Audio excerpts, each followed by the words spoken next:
गलती कबूल करने और गुनाह छोड़ने में कभी देरी मत करना, क्योंकि सफ़र जितना लंबा होगा वापसी उतनी ही मुश्किल होगी।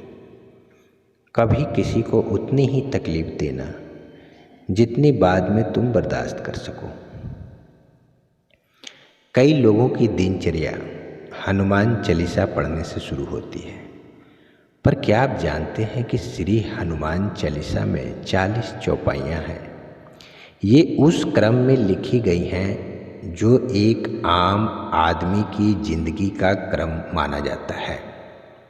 नमस्कार दोस्तों, आप देख रहे हैं दिव्यांश दिव्य जीवन की सत्यता की खोज। माना जाता है तुलसीदास ने चालीसा की रचना मानस से पूर्व किया था। हनुमान को गुरु बनाकर उन्होंने राम को पाने की शुरुआत की। अगर आप सिर्फ हनुमान चालीसा पढ़ रहे हैं तो यह आपको भीतरी शक्ति तो दे रही है, लेकिन अगर आप इसके अर्थ में छिपे जिंदगी के सूत्र समझ लें तो आपको जीवन के हर क्षेत्र में सफलता मिल सकती है। हनुमान चालीसा सनातन परंपरा में लिखी गई पहली चालीसा है। शेष सभी चालीसाएं इसके बाद ही लिखी गई। हनुमान चालीसा की शुरुआत से अंत तक सफलता के कई सूत्र हैं। आइए जानते हैं हनुमान चालीसा से आप अपने जीवन में क्या क्या बदलाव ला सकते हैं। शुरुआत हम गुरु से करेंगे। हनुमान चालीसा की शुरुआत से अंत तक सफलता के कई सूत्र हैं। हनुमान चालीसा की शुरुआत गुरु से हुई है। श्री गुरु चरण सरोज रज निज मनो मुकुर सुधारी, अर्थात अपने गुरु के चरणों की धूल से अपने मन के दर्पण को साफ करता हूँ। गुरु का महत्व चालीसा की पहले दोहे की पहली लाइन में लिखा गया है। जीवन में गुरु नहीं है तो आपको कोई आगे नहीं बढ़ा सकता। गुरु ही आपको सही रास्ता दिखा सकते हैं। स्वामी विवेकानंद ने भी कहा था, तुम्हें कोई पढ़ा नहीं सकता, कोई आध्यात्मिक बना नहीं सकता, तुमको सब कुछ अंदर से सीखना है। आत्मा से अच्छा कोई शिक्षक नहीं है। इसलिए तुलसीदास ने लिखा है कि गुरु के चरणों की धूल से मन के दर्पण को साफ करता हूँ। आज के दौर में गुरु हमारे सब कुछ है। माता पिता को भी पहला गुरु ही कहा गया है। समझने वाली बात यह है कि गुरु यानी अपने से बड़ों का सम्मान करना जरूरी है। अगर तरक्की की राह पर आगे बढ़ना है तो विनम्रता के साथ बड़ों का सम्मान करें। चालीसा की अगली चौपाई है कंचन बरन विराज सुबेशा, कानन कुंडल कुंचित केशा, अर्थात आपके शरीर का रंग सोने की तरह चमकीला है। सुबेश यानी अच्छे वस्त्र पहने हैं, कानों में कुंडल है और बाल संवरे हुए हैं। आज के दौर में आपकी तरक्की इस बात पर भी निर्भर करती है कि आप रहते कैसे हैं, आप दिखते कैसे हैं। First impression is the last impression, यानी कि पहला इम्प्रेशन आपका अच्छा होना चाहिए। अगर आप बहुत गुणवान भी हैं लेकिन अच्छे से नहीं रहते हैं तो ये बात आपके कैरियर को प्रभावित कर सकती है। इसलिए रहन सहन और ड्रेसअप को हमेशा अच्छा रखें।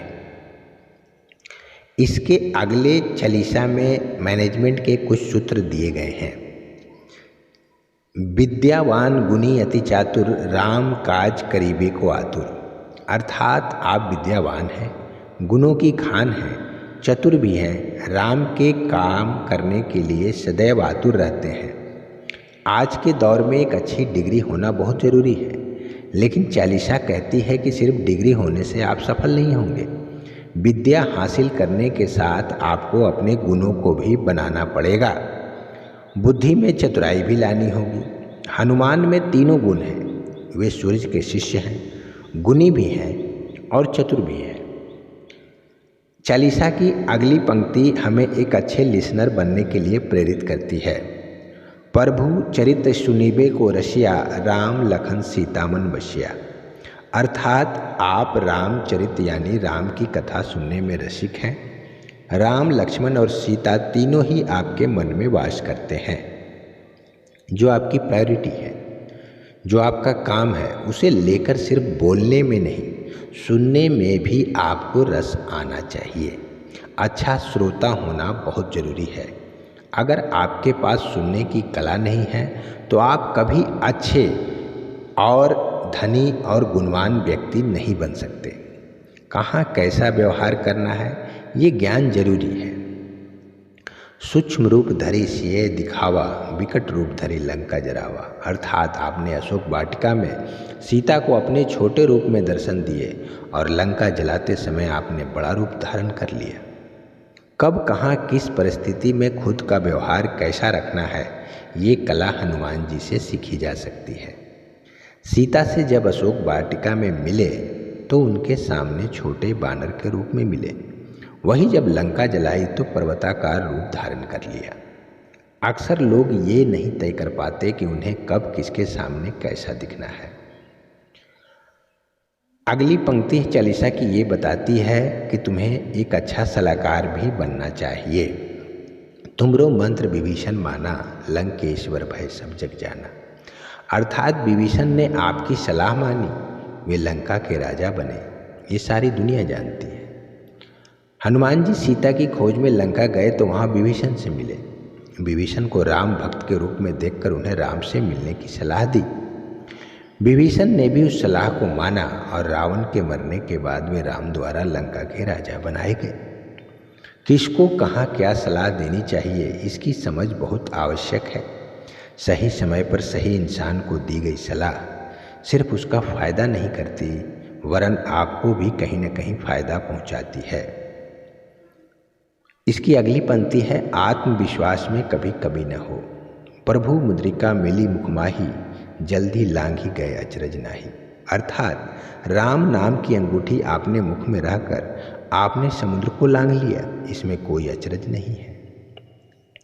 अगर आप में खुद और अपने परमात्मा पर पूरा भरोसा है तो आपको कोई भी मुश्किल से मुश्किल टास्क को आसानी से आप पूरा कर सकते हैं। आज के युवाओं में एक कमी यह भी है कि उनका भरोसा बहुत जल्द टूट जाता है।